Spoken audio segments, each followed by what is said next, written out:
setiap kehidupan kita. Kita percaya kita ada dalam pimpinan Tuhan. Dan sebelum pembelajaran ini, saya ingin mengajak kita semua untuk bersatu dalam doa. Mari kita berdoa. Kami boleh bersyukur Tuhan untuk kebaikan dan kasih Tuhan yang selalu menyertai dalam kehidupan kami. Saat ini kami mau bersama belajar dari firman Tuhan. Biarlah Tuhan menolong kami dan Roh Kudus-Mu memberikan hikmat kepada kami untuk kami boleh mengerti isi firman Tuhan dan kami boleh melakukannya dalam kehidupan kami sehari-hari. Tuntun kami dan pimpin kami Tuhan. Kami percaya Tuhan hadir saat ini. Terima kasih Tuhan Yesus.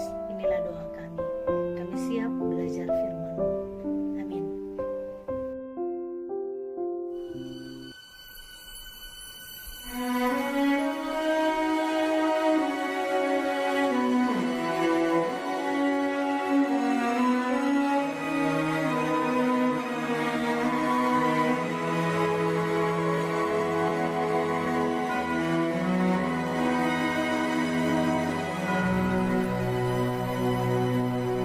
Saat berdoa, Tuhan bekerja.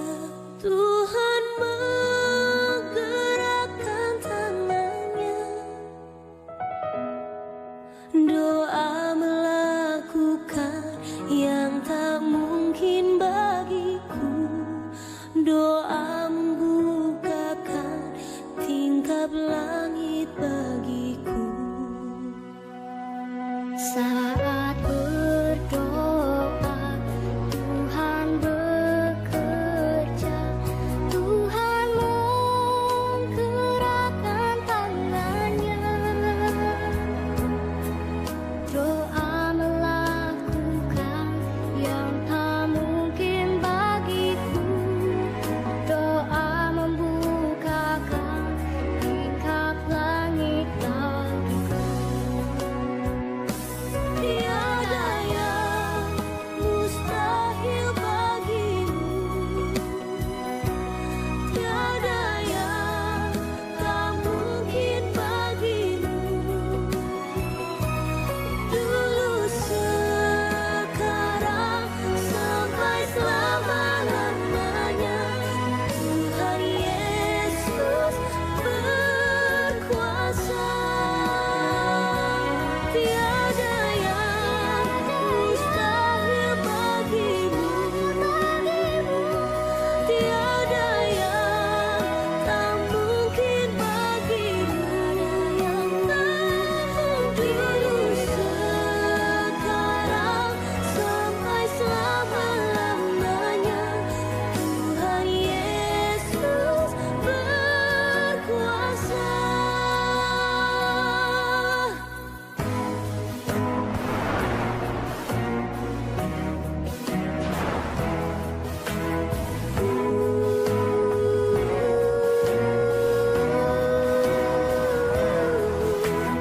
Tuhan menggerakkan tangannya bagiku.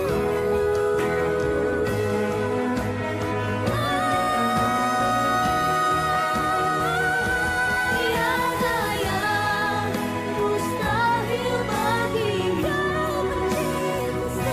Tiada yang tak mungkin bagimu. Dulu, sekarang, sampai selama-lamanya, Tuhan Yesus berkuasa.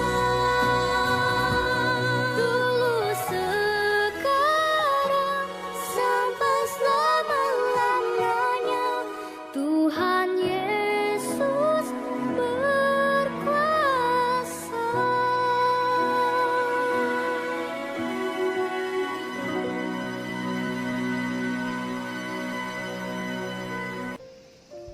Ya, pembelajaran kita hari ini tentang satu orang tokoh di dalam Alkitab yang dibebaskan. Tokoh itu adalah Petrus. Jadi kita akan belajar mengenai Petrus yang dibebaskan dari penjara. Kita bisa ambil dari Kisah Para Rasul pasal yang ke-12 ayat 1 sampai 19. Nah, tujuan pembelajaran kita adalah yang pertama bahwa kita yakin bahwa Petrus ditolong Tuhan ketika di dalam penjara. Lalu yang kedua, tujuannya adalah supaya kita percaya bahwa Tuhan selalu memelihara kita, selalu melindungi kita di dalam situasi yang krisis. Dan yang ketiga tujuannya adalah supaya kita terus bertekun di dalam doa. Nah, yang menjadi ayat hafalan kita itu adalah Roma pasal 12 ayat 12, yaitu bersukacitalah dalam pengharapan, sabarlah dalam kesesakan, bertekunlah dalam doa. Saudara yang terkasih dalam Tuhan Yesus, kalau kita melihat kejadian sebelumnya ketika Stefanus mengalami kematian karena memberitakan Injil, penganiayaan terhadap jemaat mula-mula tidak berhenti sampai di situ. Mengapa itu bisa terjadi? Karena pertumbuhan jemaat Kristus semakin lama semakin besar. Bahkan mereka tidak hanya percaya, mereka pun memberikan diri mereka dibaptiskan. Dan itu membuat Raja Herodes Agripa yang pertama pada saat itu merasa ketakutan dan juga merasa benci. Dan akhirnya mereka mulai memberikan perintah. Raja ini memberikan perintah supaya membunuh. Dan salah satunya adalah pada saat itu Herodes menyuruh untuk membunuh Rasul Yakobus, yang kemudian akhirnya menangkap dan memenjarakan Petrus. Malam sebelum Petrus dieksekusi, kita tahu dalam cerita itu ada malaikat yang menolong Petrus dan meloloskan Petrus dari penjara itu. Dalam kisah para rasul 12 ini berbicara 3 orang tokoh. Yang pertama itu adalah Herodes sendiri, lalu Yakobus dan juga Petrus. Dan juga kita melihat ada 2 hal, yaitu bicara tentang 2 kematian dan juga 1 kelepasan. Kematian yang pertama adalah ketika Yakobus dibunuh oleh Herodes. Dan ini merupakan martir ketika gereja mula-mula terbentuk. Dan apakah kematian ini merupakan hukuman Tuhan? Tentu saja bukan. Ya, lalu mungkin kita bertanya-tanya, mengapa itu bisa terjadi?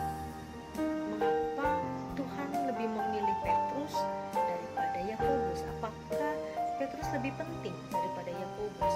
Ataukah memang Petrus lebih hebat daripada Yakobus? Kita tidak pernah tahu dan kita tidak pernah bisa menemukan jawabannya. Lalu kematian yang kedua adalah kematian dari Herodes sendiri. Ya, karena kecongkakan dia, karena kesombongan dia, karena dia menentang Allah, maka dia dihukum oleh Allah dan dimakan oleh cacing-cacing kecil. Lalu 1 kelepasan. Kelepasan itu yang dialami oleh Petrus ketika dia dibebaskan secara luar biasa dari penjara. Saudara, ada hal-hal yang kadang-kadang kita tidak memahami apa yang terjadi ketika Tuhan bekerja. Allah bekerja dan membiarkan Yakobus terbunuh. Allah bekerja melepaskan Petrus. Mengapa demikian? Kita tidak pernah tahu. Ketika Allah membebaskan Petrus, ada 1 kesempatan yang Tuhan berikan untuk melayani Tuhan lebih luar biasa lagi. Lalu mengapa? Kita juga tidak pernah bisa menemukan jawabannya. Namun yang terpenting dalam peristiwa ini adalah bagaimana kita merespon ketika Allah bekerja di dalam kita menghadapi krisis ini. Yakobus ditarget oleh Herodes. Dan memang tidak dijelaskan mengapa Yakobus menjadi target oleh Herodes.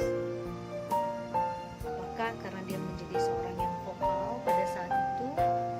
Seperti kita tahu bahwa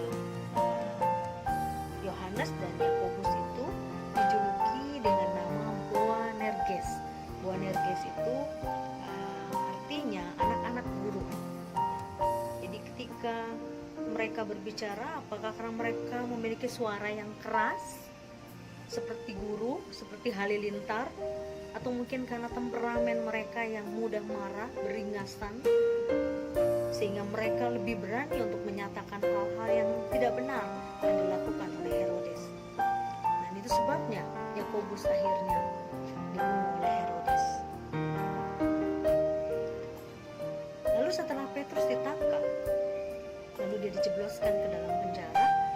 Setelah hari Paskah, Herodes ingin agar Petrus juga mengalami hal yang sama seperti Yakobus. Anda bisa bayangkan betapa menakutkan, betapa menegangkan, betapa mengerikan ketika dia harus dieksekusi mati. Dan itu yang dialami oleh Paulus. Dan di luar dugaan, tidak ada cara yang lain yang bisa dilakukan oleh anak-anak Tuhan pada saat itu, oleh jemaat Tuhan pada saat itu, selain mereka bersekutu bersama, mereka berdoa bersama. Dan ketika mereka mendoakan Yakobus dan juga Petrus, hal luar biasa terjadi. Malaikat Tuhan datang menghampiri Petrus dan melepaskan belenggu rantai itu dan membawa keluar dari penjara itu. Malaikat itu menuntun mulai dari satu pintu ke pintu yang lain sehingga Petrus bisa lepas dan keluar. Ketika Petrus sudah keluar dengan aman dari penjara itu, anggota jemaat yang sedang berdoa pun tercengang-cengang, kaget. Mereka melihat tiba-tiba Petrus ada bersama-sama dengan mereka, berdoa bersama dengan mereka. Dari kisah ini kita melihat ada dasar yang pokok, yang penting mengenai pengenalan kita akan Tuhan. Ada satu masalah teologis yang mendasar yang perlu kita ketahui bersama, sehingga kita tidak salah mengenal siapa Allah kita. Dan bagian ini kita akan mempelajari apa maksud pemeliharaan dan perlindungan Tuhan bagi orang-orang percaya. Apakah kita berpikir bahwa perlindungan Tuhan, pemeliharaan Tuhan bagi anak-anak Tuhan itu adalah sebatas bahwa kita bisa luput dari bahaya, kita bisa melewati kematian, kita bisa mengartikan pemeliharaan dan perlindungan Tuhan itu lepas dari kesakitan, lepas dari penderitaan?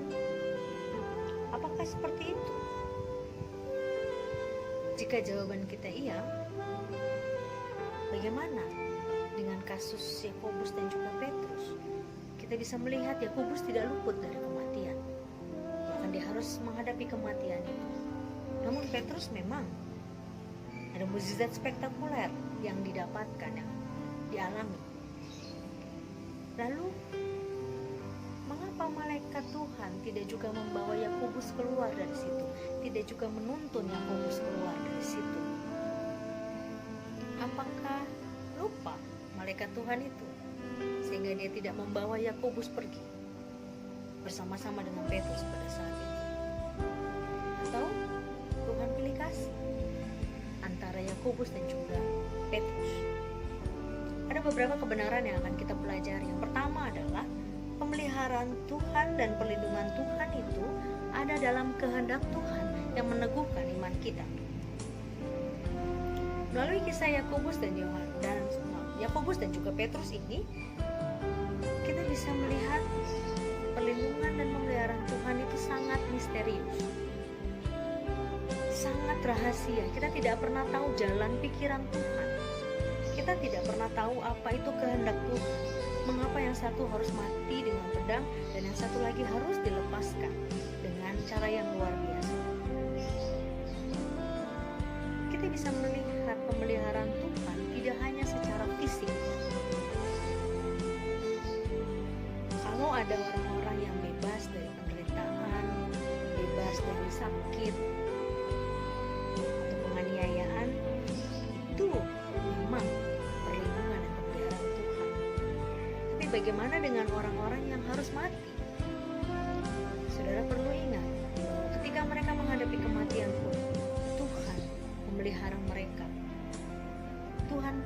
menjaga mereka, Tuhan melindungi mereka dengan cara Tuhan. Pemeliharaan dan perlindungan Tuhan yang sebenarnya adalah pergumulan iman kita. Iman itu akan benar-benar dipelihara, akan dilindungi dan dijaga oleh Tuhan. Ketika anak-anak Tuhan menghadapi goncangan, menghadapi krisis, iman itu semakin dikuatkan oleh Tuhan. Dan iman itu tidak akan pernah goncang. Tuhan yang hidup adalah Tuhan yang tahu segala sesuatu. Apapun yang terjadi dalam dunia ini, kalau Tuhan tidak tahu, maka itu bukanlah Tuhan yang hidup. Dan ketika Tuhan mengetahui itu, Tuhan pun tidak akan tinggal diam. Dia akan benar-benar memelihara iman anak-anak Tuhan, supaya anak-anak Tuhan bisa tegar, bisa kuat dalam melewati krisis ini. Lalu yang kedua, pembelajaran yang kedua, kebenaran yang kedua, ketika Petrus lolos, ada tugas yang berat yang harus dijalankan oleh Petrus. Pasca Petrus keluar dari penjara pada saat itu, dia langsung pergi ke rumah Maria, ibu Yohanes. Dia bergegas datang ke sana. Dan semua orang yang ada di sana pastinya kaget, pastinya bingung. Wah, kok bisa ya? Dan tiba-tiba ada di tengah-tengah mereka, dan Petrus hanya memberikan isyarat untuk mereka diam. Pembebasan Petrus dari situasi ini, dari situasi yang menakutkan ini, bukan untuk meninggalkan penderitaan, bukan untuk meninggalkan krisis yang sedang terjadi. Tetapi ketika Petrus datang ke sana, tujuannya adalah untuk mengisi dan menguatkan anak-anak Tuhan. Penderitaan dan krisis yang dihadapi oleh Petrus tidak berhenti sampai di situ. Buktinya apa? Walaupun dia sudah keluar dari penjara, dia tetap dikejar-kejar, tetap dicari oleh orang-orang yang benci terhadap dia. Dan kita bisa melihat bahwa ketika Petrus berada di Roma, sebenarnya pada saat itu arti dari kata Roma, ketika kembali ke Roma, dia harus mati, disalibkan. Dan akhirnya dia memilih mati disalibkan secara terbalik. Itu akhir kehidupan dari Petrus. Kita tahu, ya, karena dia merasa dia tidak layak, dia disalibkan seperti Tuhan Yesus pada saat itu. Jadi dia disalibkan kembali. Lalu apa artinya pelepasan yang dialami oleh Petrus dari penjara? Bukan mujizatnya yang ditonjolkan, bukan mujizatnya yang diutamakan, bukan juga mujizat atas kebanggaan pribadinya yang digandeng oleh malaikat sehingga dia bisa lolos keluar dari penjara. Bukan itu yang penting. Namun jauh lebih penting dari itu semua adalah apa yang dilakukan oleh Petrus setelah ia keluar dari penjara itu.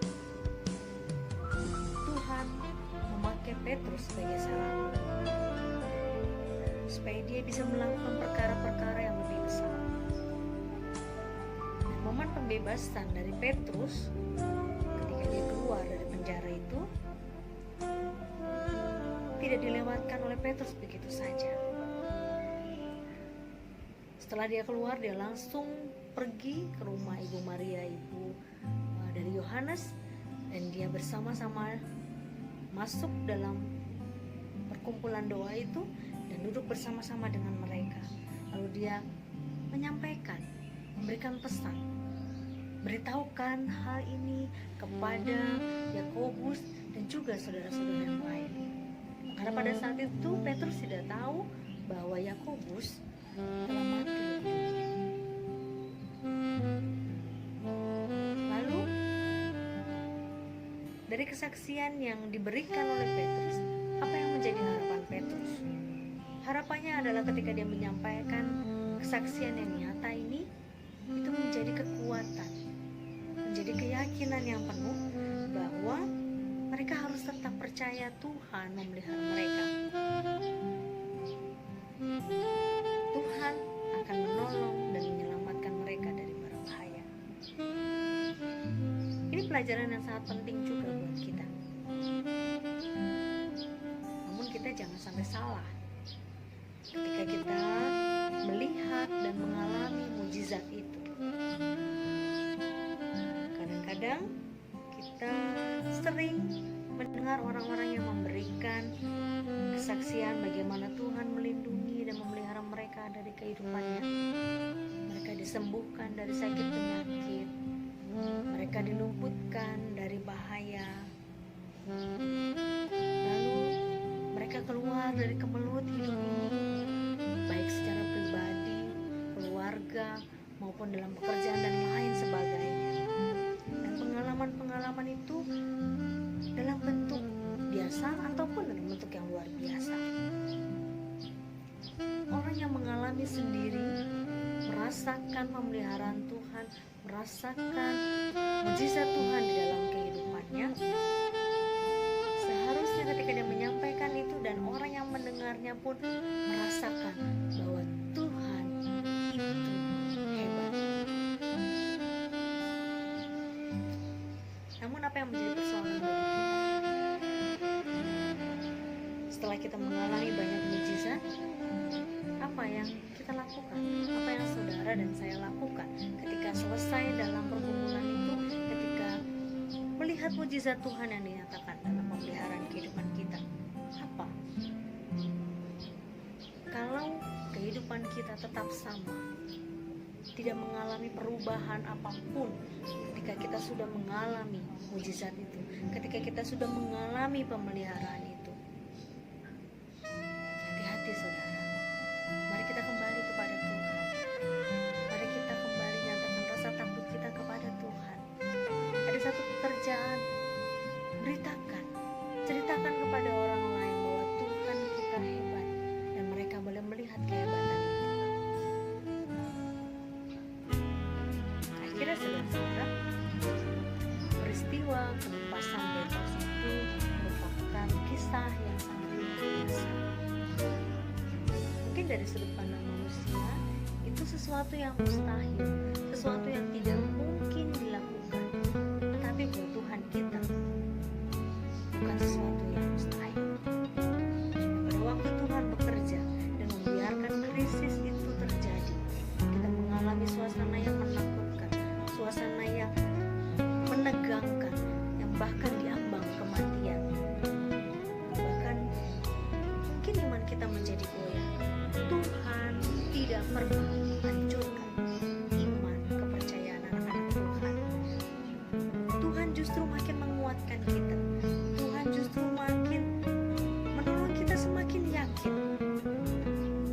Kita melihat taruhan jemaat di sana adalah nyawa, dan mereka hanya orang-orang biasa. Mereka hanya mengandalkan Tuhan. Mereka bertekun di dalam doa. Mereka bersatu di dalam doa dan meyakini doa-doa itu bahwa Tuhan akan melihara mereka. Itulah yang harus menjadi respon kita.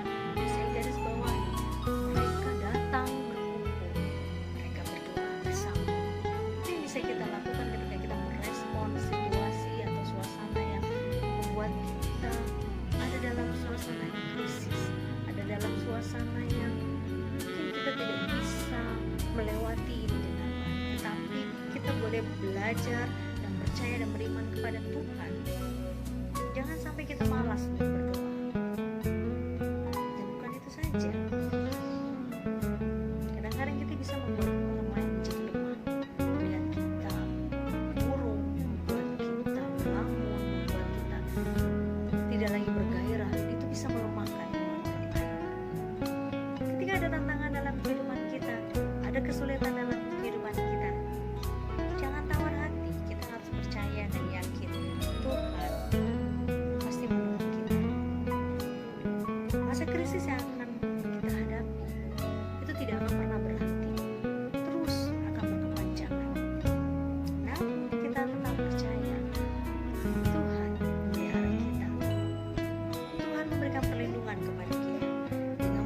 mujizat-mujizatnya yang ajaib, penyertaan Tuhan dalam kehidupan kita.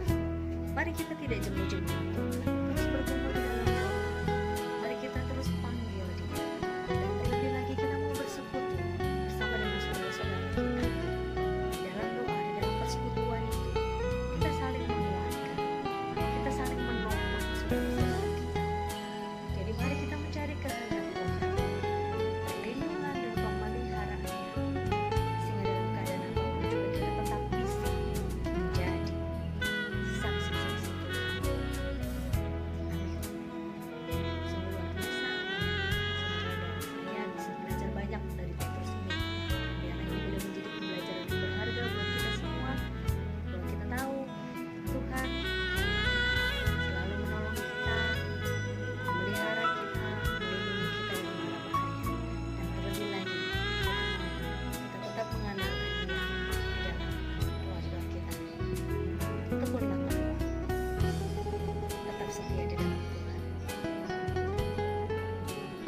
Terima kasih Tuhan Yesus untuk saat ini. Dan biarlah kami boleh menjadi anak-anak-Mu yang setia dan tetap yakin beriman kepada Tuhan, memiliki keyakinan yang teguh bahwa Tuhan selalu memelihara dan melindungi kita.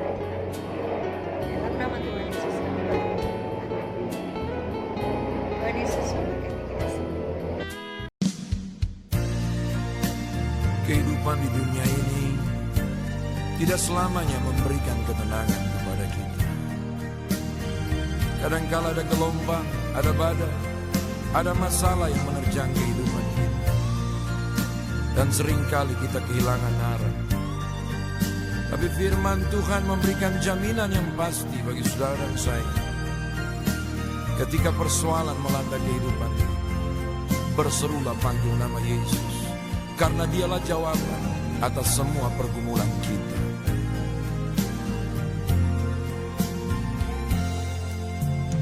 Bila kau rasa gelisah di hatimu, bila kelam kabut tak menentu hidupmu, ingat masih ada seorang penolong bagimu. Dia tak pernah jauh darimu.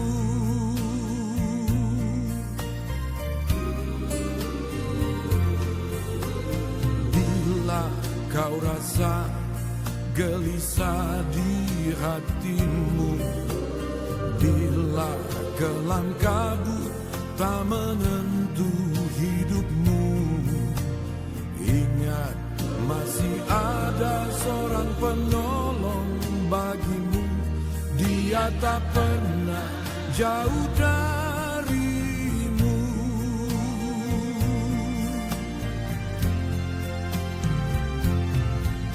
Berseru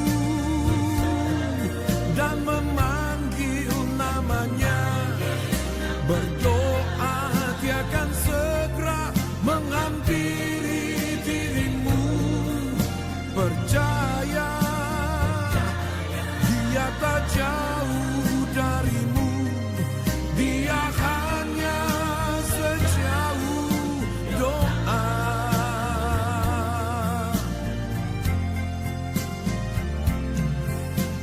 Yesus berkata, Aku sekali-kali tidak akan membiarkan engkau.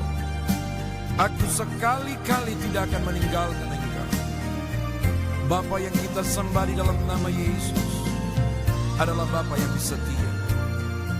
Dia berjanji dan Dia tidak pernah mengingkari janjinya kepada anak-anaknya.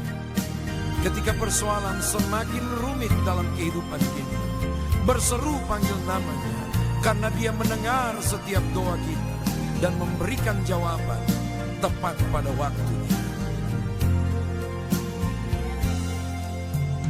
Bila kau rasa gelisah di hatimu, bila kelam kabut tak menentu hidupmu, ingat masih ada seorang penolong bagimu. Dia tak pernah jauh darimu.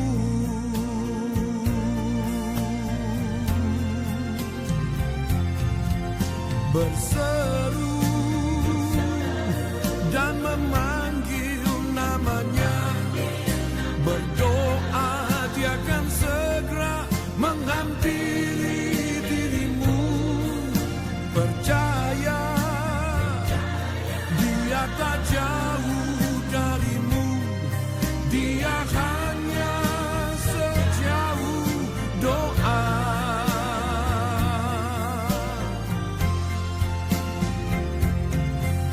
Berseru